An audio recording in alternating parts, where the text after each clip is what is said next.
So everybody should have had their driving question developed from the last time that you worked on your Genius Hour.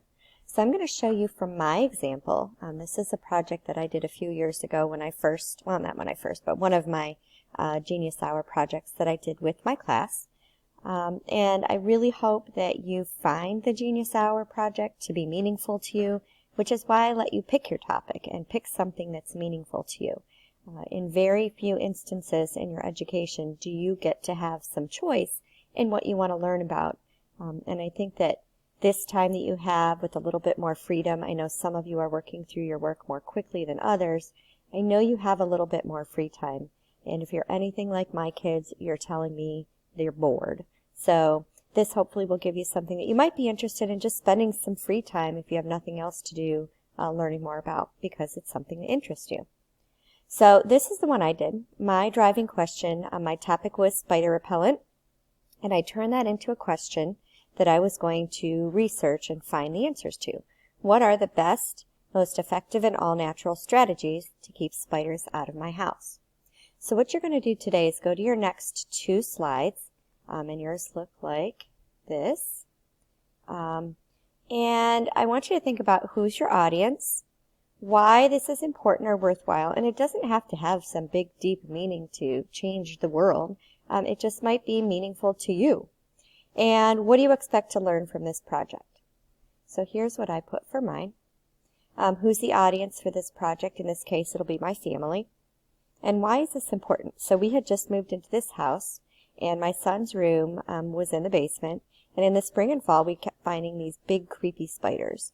So I wanted to find a way to prevent them from invading and terrorizing my home and my children. I expect to learn a variety of different methods to prevent spiders. I want to research natural ways that don't involve pesticides and will hopefully last all season so that I don't have to keep reapplying it every month or so.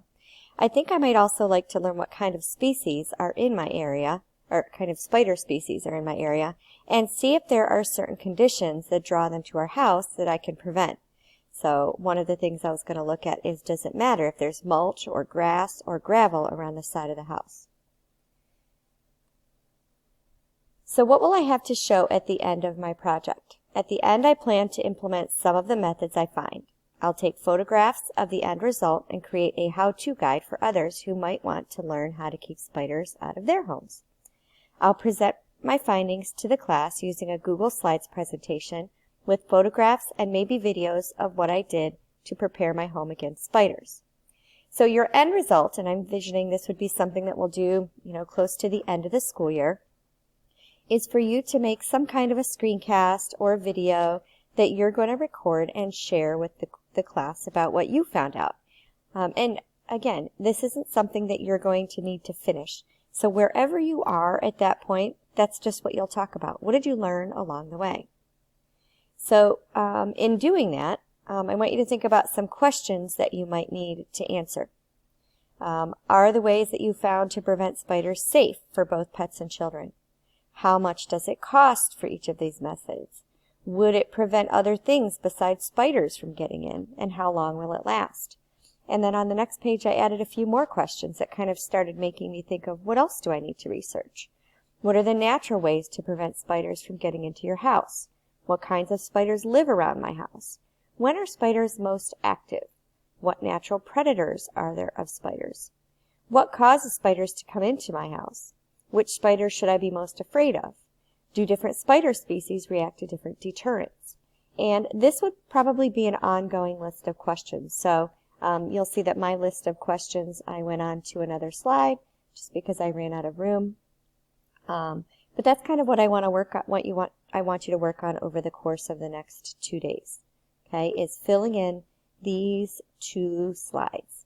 And just to kind of show you where I ended up with my project, this is, I shared my project on Twitter because my project didn't finish until after that school year in that particular year. And so while I was in class with my students, I learned what I needed. And so I found, that there were some plants that naturally inhibited spider growth. So if you can read this, it says, "Congrats to my 7th graders who move on to the high school next year. I hope you continue to pursue your passions, starting my summer off, putting into practice what I learned in my Genius Hour project. How can I defend my home from unwanted 8-legged critters?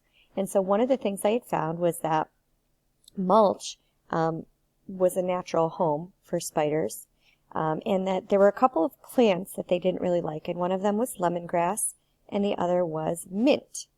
So I went to Home Depot, and I got some plants, and we dug out around the side of my house, and we laid rock, so this is along the whole side of our basement, and I planted alternating lemongrass and mint, and then I filled this in with some small pebbles. And what I found by the end of the year, and I would say that this has been true over the course of the last 2 years, is that we have fewer spiders in our house.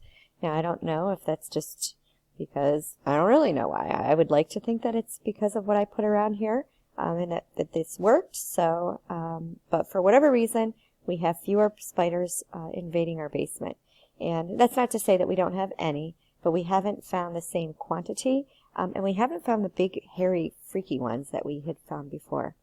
And one thing I did notice about these plants is that they grow really, really big. So what I would have to go do down there is like trim them down, because they grew almost up to this window. But I would say that what I learned from this project was very effective. And so I hope that you'll come up with something cool too. If you have any questions or need any ideas or help with developing questions, let me know. Email me. Bye.